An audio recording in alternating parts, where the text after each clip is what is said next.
Ek voel vanmôre die Heilige Gees dring my om net iets met God se mense te deel. Jesaja 43 vers 1.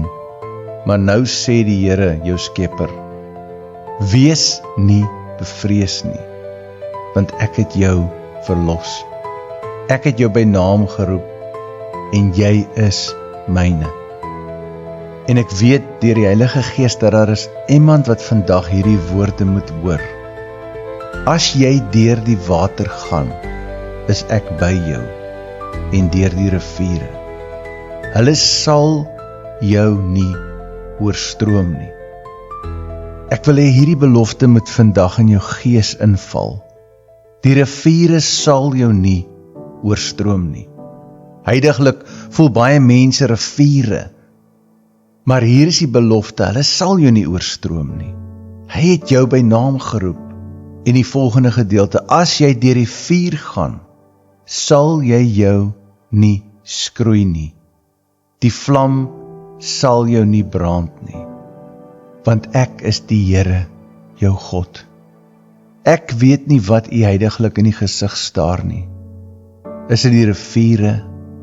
Is dit die vuur? Is u in 'n druk pers vandag?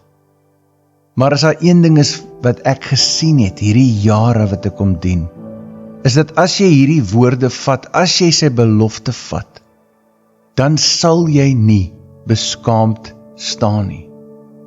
Die water en die vuur mag dalk oorweldigend voel in jou lewe op hierdie stadium, maar staan op sy woord, vertrou hom. Soos wat God vir Joshua gesê het in Joshua 1 vers 6, wees sterk, wees vol moed, wandel nougeset, moenie afwyk nie, moenie regs of links beweeg nie, maar hou vandag vas aan hierdie beloftes. Onthou, hierdie woord is 'n lamp vir jou pad en 'n lig vir jou voet. En hoe meer duister die wêreld raak, hoe meer gaan jy en ek dit nodig hê in ons lewe.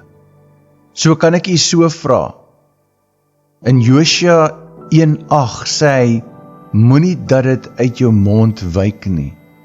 Moenie dat God se woord uit jou mond wyk nie, bepeins dit dag en nag. Dit beteken dat nou, soos wat u luister na my stem, moet u God se woord begin spreek tot op die punt dat u dit bedink, dat u daaroor mediteer. Die vyand het soveel ander dinge waaraan hy u laat dink. U gedagtes is vandag gevul met vrees. U gedagtes is vandag gevul met angstigheid. En met hierdie simpel een belofte wil ek u fokus terugdraai. Ek wil dat u dit oordink en dan wil ek dat u dit begin spreek. Praat dit oor jou eie lewe. Sê dankie vir God vir elke belofte. Ons het 'n dokument met die naam van die Promise Diet. Ek stuur hom vir jou gratis. Lees deur daai beloftes, eet dit elke dag. Soos hy sê hier vir Joshua, voordat Joshua in die beloofde land inbeweeg, sê hy, bepeins dit, bedink dit, spreek dit.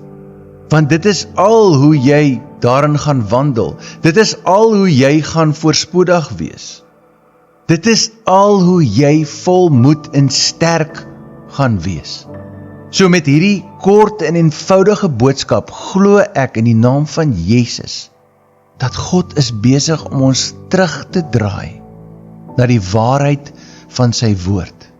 Dat ons weer eens die grootheid van sy krag kan ervaar in elke area van ons lewens. In Jesus se magtige naam. Amen.